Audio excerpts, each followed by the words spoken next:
You've been diagnosed with a hernia, and have you heard about the complications of having mesh? Would you like to heal your hernia without surgery? Because I can give you the tools to do it. It involves becoming a breath detective. Yes, how you inhale and how you exhale affects the pressure in the abdominal wall. That's because your diaphragm, when you inhale, needs to flatten and descend. Now, it doesn't go any lower than here.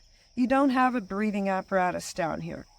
Your breathing muscles are your rib cage, a lot of the muscles on your sides, your lateral, and of course your back muscles. You need to train your back muscles how to be strong breathing muscles to keep you lifted and upright. If you're doing belly breathing, as someone has told you to inhale and push your belly out, you're never going to heal your hernia.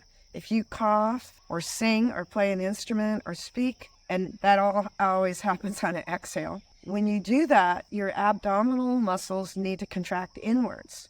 If you're coughing like this and your belly's pushing out, you're going to drive force to your abdomen and you won't be able to allow the tissues to heal. I have seen many people be able to heal this way from all kinds of things. But if your head is forward on your spine, if your cranium is not aligned with your sacrum, if that's going on, you're going to always have force being driven down here.